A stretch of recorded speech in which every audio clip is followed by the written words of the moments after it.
important to understand several things about what's happening between Israel and Hamas. The first is it's not an event that can be or should be understood outside of its global context. And so this is just one piece of a much larger puzzle that is designed largely by Russia and Iran to undermine the position of the United States in the region and globally. So this is one context that has to be understood. It's just not just about Israel and Hamas. Second, it's very important for your readers in Japan to understand that the conflict between Israel and Hamas has nothing to do with the national aspirations of the Palestinian people. There is a national conflict between Israelis and Arabs, later on known as Palestinians. The original Palestinians were the Jews, by the way, by my parents. That conflict has been going on for over a century, could be resolved and should be resolved diplomatically. And it's about the clashing national aspirations of two peoples. Hamas has nothing to do with that. Hamas is not interested in Palestinian nationalism, is not part of the Palestinian national movement. Hamas is a representative of jihad. What is jihad? Is an Islamist, a radical form of Islam. In this case, it's Sunni, but there are other forms that are Shiite, like Hezbollah. They all reside under the umbrella, the conceptual umbrella of the Muslim Brothers in Egypt, which was founded in the 1920s of the previous century, or under the auspices of the Islamist Iranian regime that was established in the late 70s. So that's the second thing to understand about that war. It has nothing to do with the conflict between Israelis and Palestinians. It's not about Palestinian nationalism. It's a big confusion. And then lastly, what people have to understand is that war is not a noble idea, right? It's not something to aspire for. It's not something to yearn for. But sometimes war is a necessity. When your enemy is hell-bent to destroy you, to kill you, the only response, when your enemy is imposing war on you, the only response is to fight back. And we in Israel view with great concern how liberal democracies are becoming softer and softer in sense of their willingness to protect themselves, to defend themselves against enemies. And we see that in the United States, and we see that in Europe. And it's a source of great concern for my mind that if, God forbid, Iranian or Hezbollah attack will result in massive damage or casualties to Israel, that the Israeli response will be harsh beyond imagination. And I say that because Iran must be punished for all the mayhem that they have created in our region.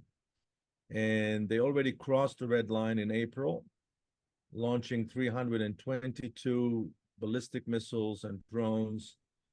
Only 7 hit Israeli soil. Yes. And 1 injured badly a Muslim girl. So the great protector of Islam, the Iranian regime, the only thing they managed to do in April is nearly kill a Muslim girl in Israel. If it wasn't sad, it would have been funny.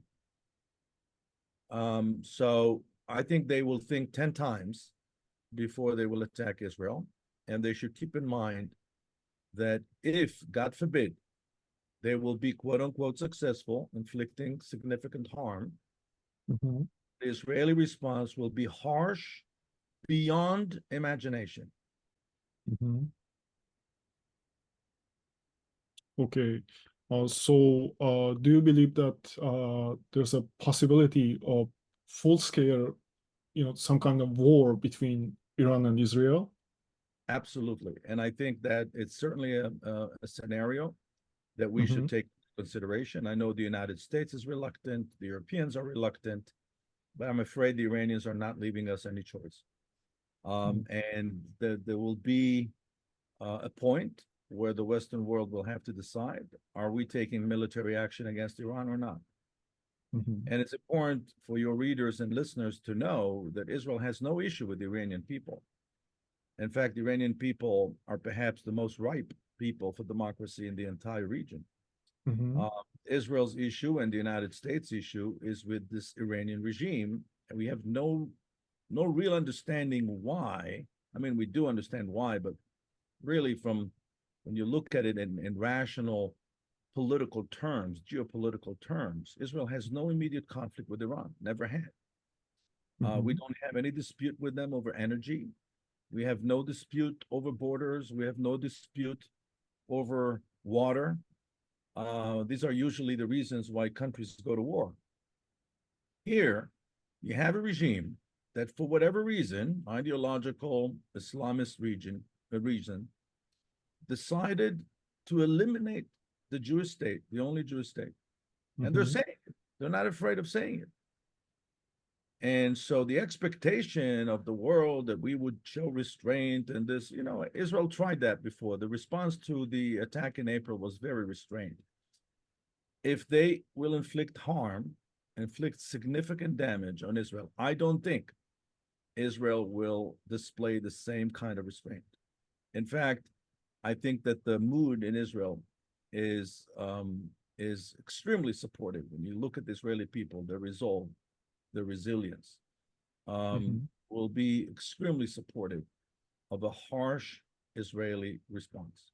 It's true that Iran is a large country, but extremely vulnerable. Extremely vulnerable. It's very difficult to protect such a large country with so many strategic assets. Yes, I agree. I agree. I think that this is the language that politicians use. This is not serious strategic outlook. Mhm. Politicians usually have the tendency, not just Mr. Netanyahu, but I think politicians in general, to overpromise, underdeliver, and they've gotten used to the fact that there's no consequence. Mhm. And you see that all over the world, politicians are making promises, and when they don't deliver on those promises, nothing happens to them. And so I think that Mr. Netanyahu was wrong to promise the complete eradication of a state of mind. Hamas, in the first place, is a state of mind, just as the United States did not eradicate ISIS. I mean, they did cripple their military capacity. That's one thing. So, what I think Mr. Netanyahu meant to say is that Israel would cripple Hamas military capabilities. That's an achievable and doable goal, and I think that Israel is halfway there, if not more than halfway. But to say, use terms like, sound bites or slogans like total victory and eradication of Hamas, this is political language, not serious. That if there's anything that Israelis learned as a result of 10/7, Mhm. is that we can't live like that. Mhm. We Mhm. cannot live with people with, 150,000 missiles and rockets on the border with no buffer between us in the north, and then in the south, the same thing. Again, your readers should know that since 2007 until 10/7, until October 2023, Mhm. Hamas shelled no less than 15,000 rockets on Israeli civilian population. Mhm. 15,000 rockets. I want you to imagine what would have happened if only one rocket fell in Tokyo. 15,000 rockets, mostly on the Israeli southern region, Mhm. inflicting major damage, economic damage, into tourism, industry, and of course, damage in life and damage in property. And so the inevitable conclusion of the events of 10/7 is that Israel will have to proactively eliminate the threat posed by Hezbollah and Mhm. posed by Hamas. Hamas, to a large degree, is unable to perform militarily on the same level pre 10/7. That's a result of the war. The war in Gaza has been successful as far as Israel is concerned. The job is not done yet, but Hamas was taken out largely. Most of its leadership is gone, and most of its military capacity is crippled. Same thing will have to happen with Hezbollah. When and how, difficult to predict. There are many variables. International pressure, for example, the position of the American administration is very important to the understanding of this situation. The position of the European Union is very important. In particular, the position of France. France has historically a lot of skin in the Lebanese game. But by and large, if you ask me, Israeli attack on Hezbollah is an inevitability, because if we want to survive in this region, if we want to rebuild our deterrence, and I'm happy to explain what it means, then we have to proactively attack Hezbollah at one point and destroy their military infrastructure. Difficult. And the reason is because they have Israeli hostages. This is their leverage. This is the only card they have. Yeah. If they sign a deal, doesn't matter the Israeli end of the deal, it doesn't matter for Hamas. The fact that they will have to give up on their only leverage, they understand it could mean the end. It could mean the end, because once Israel is released of the commitment not to inflict harm or endanger the hostages, Israel will be free to do whatever it needs to do, again, in order to cripple and to destroy Hamas military capacities. I'm not talking about the eradication of Hamas, which is it's a political statement. It's not a military statement. It's not a military goal. So very difficult to deal with Hamas because they have leverage. And every time you go into negotiations from a position of disadvantage, which is the position Israel is in since 10/7, then of course it's going to be difficult. Not impossible, but difficult. Also, remember the Israeli side. So you have Hamas with their concerns of losing the only leverage they have. Then you have Israel on the other side, fearing that once they will sign the deal and will agree to a ceasefire, albeit temporary or permanent, doesn't matter, then what about the goal of eradicating Hamas? And I say, again, it's a political goal. So both sides are not so eager to sign the deal. You have to understand from a logic of understanding the dynamics of negotiations. Both sides have something to lose. And so I think that this is a very delicate stage in the negotiations. I know that the Americans are working very hard to bring the two sides to a point of agreement. It's not going to be easy. There's no doubt in my mind. It's not the end of it. So, do you think that it is nonsense that Biden administration is pushing the negotiation? How do you think? No, I think they're actually working very hard. The Biden administration has played a very positive role since the beginning of the war. It's true that at one point in America, for domestic political reasons, Biden and Kamala Harris and other people from the administration started expressing dissatisfaction, started to pander to what they believe are the Muslim votes. Personally, I think it's a huge mistake. There are far more influential and instrumental Jews in the Democratic Party than Muslims and Palestinians. And I think that they made a terrible strategic mistake alienating many Jews by trying to pander to those 100,000 imaginary voters in Dearborn, Michigan. And I think that they'll pay a very heavy price for that mistake in November. But other than that, when you look at their actual actions on the ground in the Middle East, whether it's the counterattack against the Houthi pro-Iranian backed Houthis in Yemen, or the behind the scenes work that they're doing with vis-a-vis Iran, their work with Qatar and Egypt to advance the hostage deal. And of course, perhaps the most important thing that they're doing, keeping the negotiations, or at least the engagement between the Mhm. United States and Saudi Arabia alive, despite of the harsh events post 10/7. So this all goes to credit the Biden administration for their commitment to bring about a resolution to the extremely complex situation we're facing here in the Middle East right now. Mhm. And again, this has nothing to do with what I believe to be a wrong assessment of their own constituency in America vis-a-vis their response. I think they're panicking because of Twitter, Mhm. not realizing the real picture on the ground. The vast majority of Americans put the blame squarely on Hamas. I'm talking about over 80%.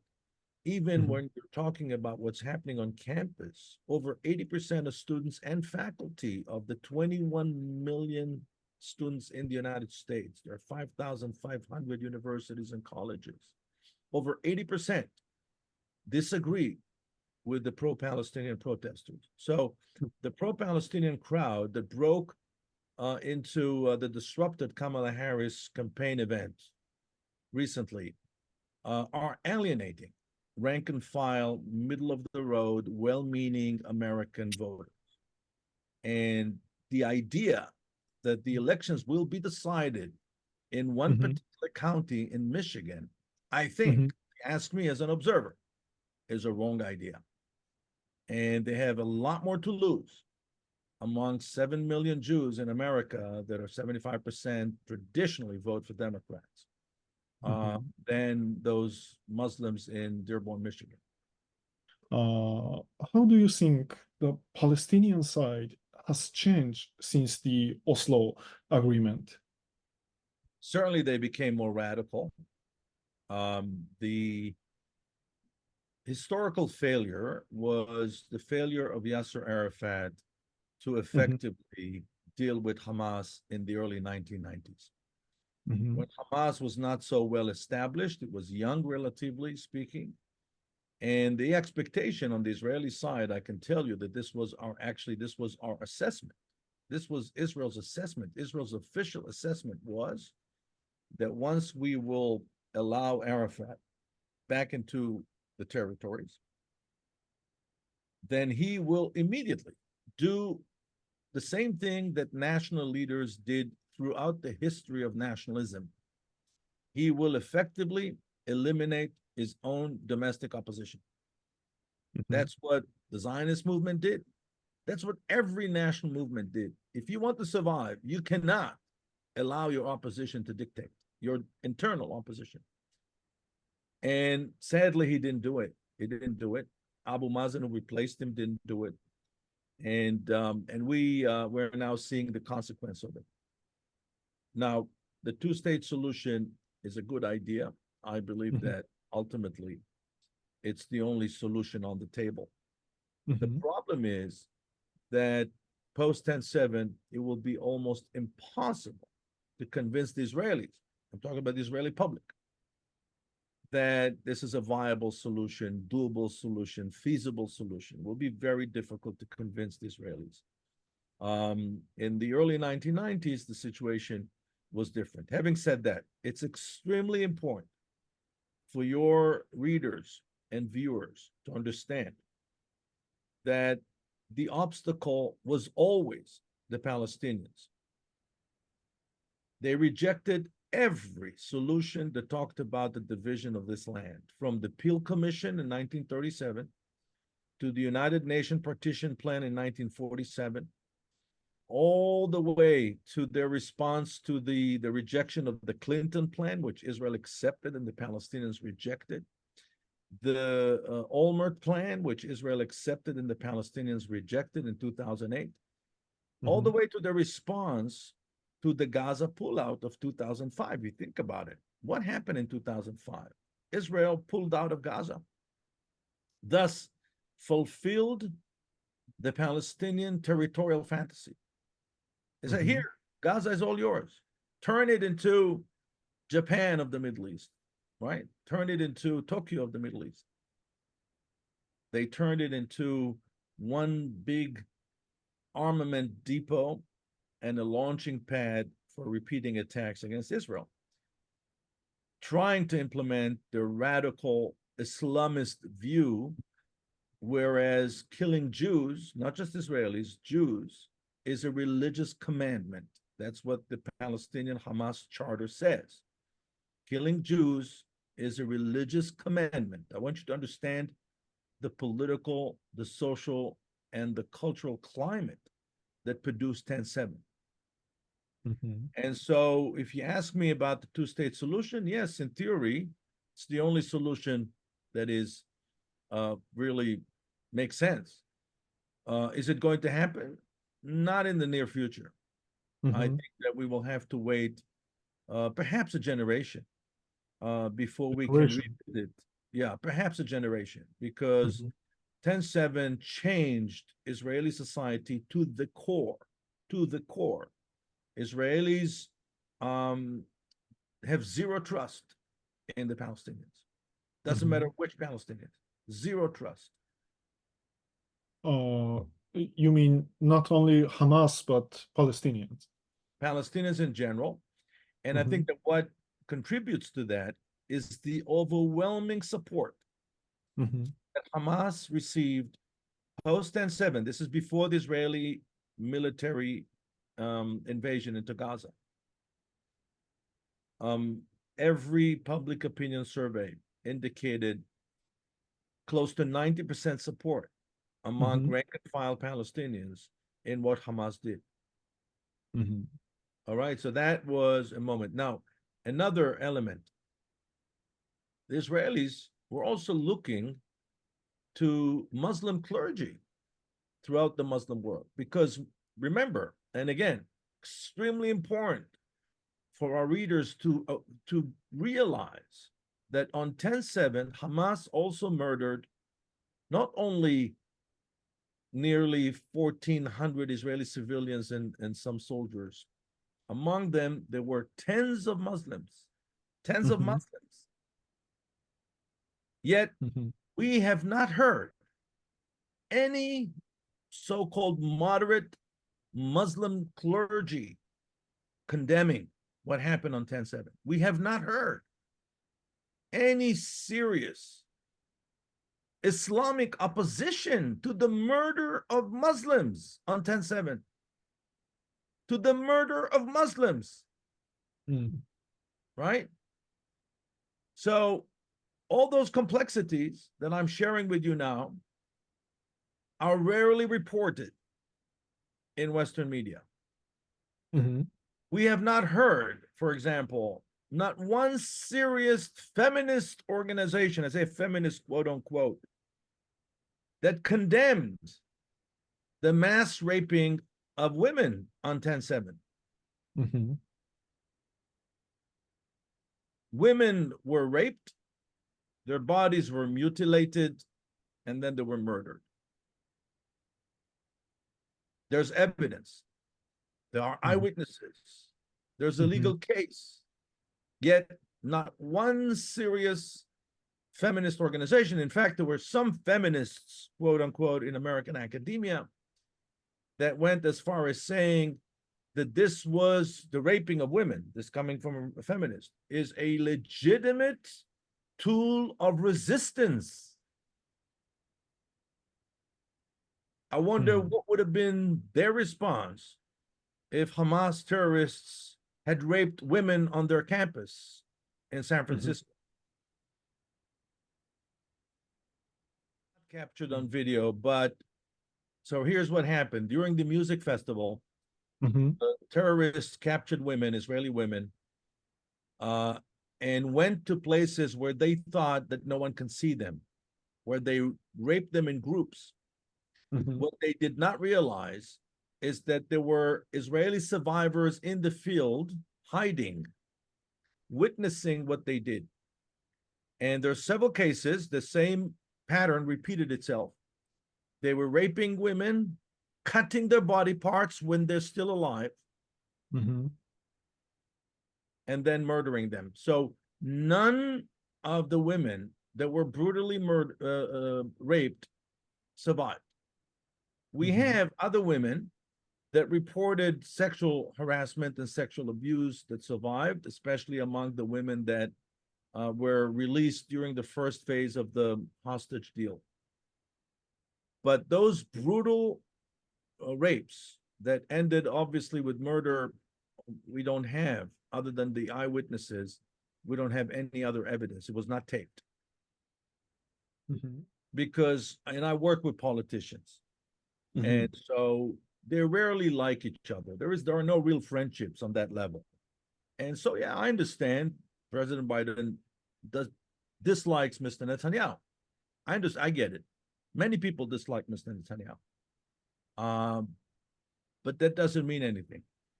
How do you measure the relationship?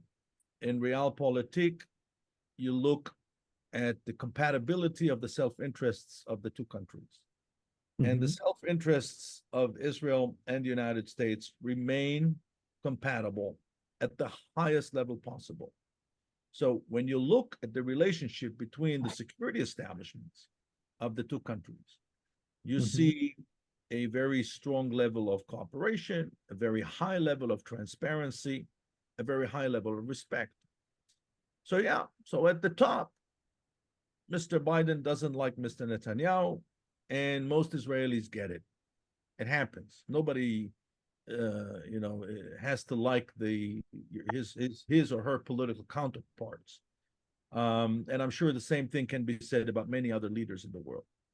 Mhm. Um, when you know, uh, when most political leaders today in the world, especially in the Western world, but not only, can be identified as people that suffer from narcissistic personality disorder, and you don't have to be a psychiatrist to conclude that. So, what do you think happens when you put two narcissists in the same room? Um, Usually, they don't like each other. Um, Mhm. and that's um, and that's what you're seeing all over the world. But again, that doesn't mean anything. At the end of the day, the Americans are there for us. They're doing the right thing because they understand the 10-7 in the first place is Mhm. an attempt to undermine their positioning in the world. It's Mhm. hard to tell. I think that Kamala Harris has momentum on her side. Mhm. I think that her momentum comes from several sources. The first is that all of a sudden the dynamics changed from Biden, the old candidate, the incoherent candidate. All of a sudden, the focus shifted to Trump's candidacy, right? Mhm. He's now the old candidate.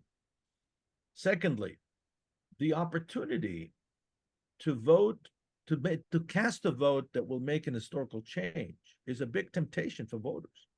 Mhm. That happened in 2007 during the Obama campaign when many Americans who knew absolutely nothing about the young senator from Illinois Mhm. voted for him because they wanted to be part of history. And what does it mean? It means that they wanted to feel good about themselves. It's a big motivation in the way we cast our vote, in Mhm. the way we choose our candidates, is our own self-perception. So the biggest advantage that she has right now, believe it or not, is what she stands for, right? So she stands for several things that are very meaningful to a lot of people in America. So they're going to say, wow, I can be part of that. I can be part of that history. Let's put the first woman in the White House, Mhm. right? So that's what she has working for her. Great excitement, great momentum. Um, and then, of course, Mr. Trump is constantly making campaign mistakes. Is talking too much. Mhm. Is making the wrong statements, in the wrong timing, in the wrong place. Um, he doesn't show any message discipline on the part of his campaign. Mm-hmm. So, in many ways, it's his to lose. He started the campaign in a point of great advantage. And the way things go now, he's in a very real position to lose the elections. So Oh. I believe that it's his to win. If he will not make mistakes, he could win. Mm-hmm. Uh, because especially for Americans who vote on foreign relations, I think the feeling is that Kamala Harris doesn't have those foreign relations credentials, and so people don't feel safe. Because this, you have to remember, the next American president will have to make a decision, final decision on Iran. There is no more Mm-hmm. time. The window is closing. And if the Iranian issue will not be tackled, then Israel cannot tackle the Iranian issue alone. If the Iranian issue will not be tackled with real painful economic sanctions and military action, Mm-hmm. then the world is doomed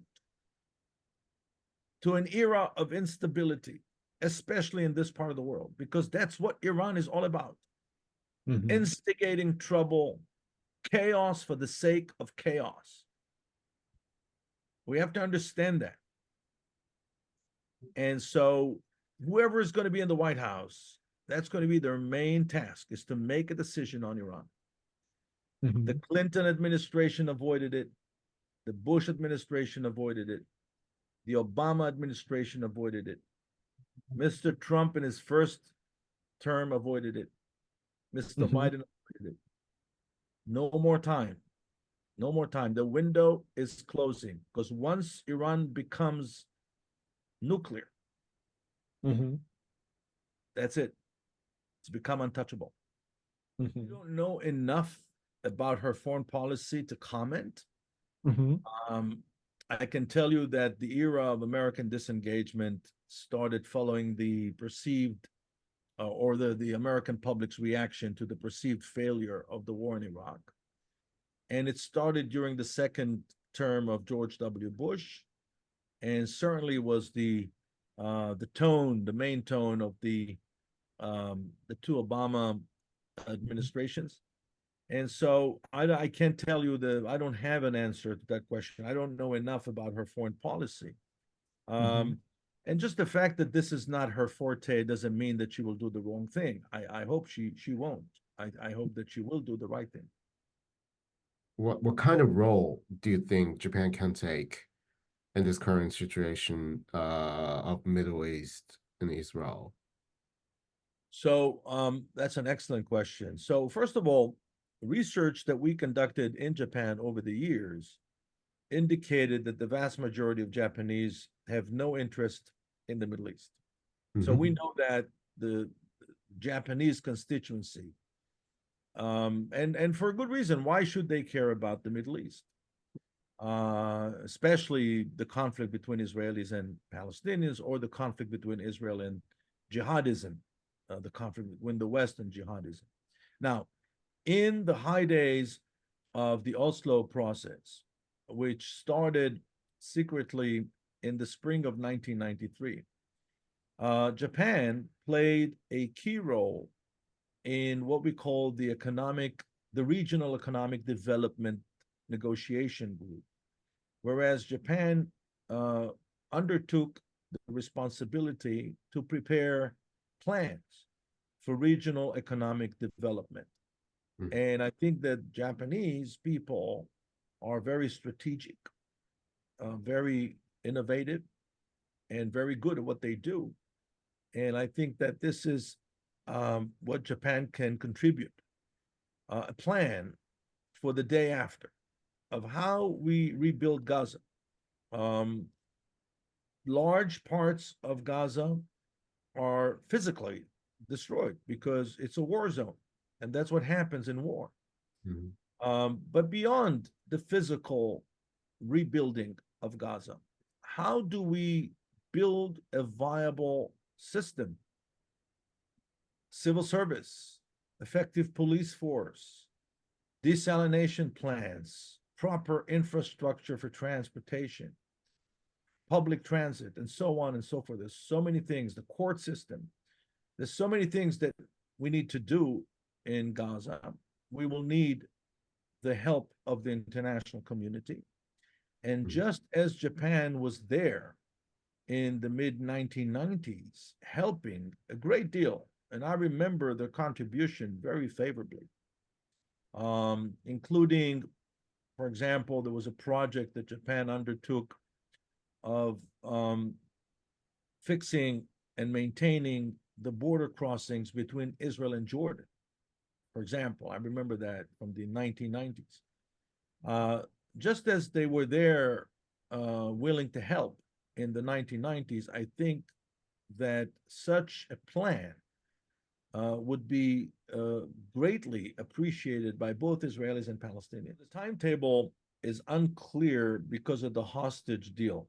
So if the hostage deal is linked to the Hamas demand for ceasefire, what is really the meaning of Hamas demand for ceasefire is the end of the war and a commitment made by the Israeli government. It was very difficult for the Israeli government to commit to that, not to continue with the military action in Gaza. So it's a permanent ceasefire. It's not a temporary ceasefire, right? So that would affect the timetable for the rebuilding of Gaza. You cannot start the rebuilding before the military phase is over. What will determine the end of the military phase are the terms of the deal.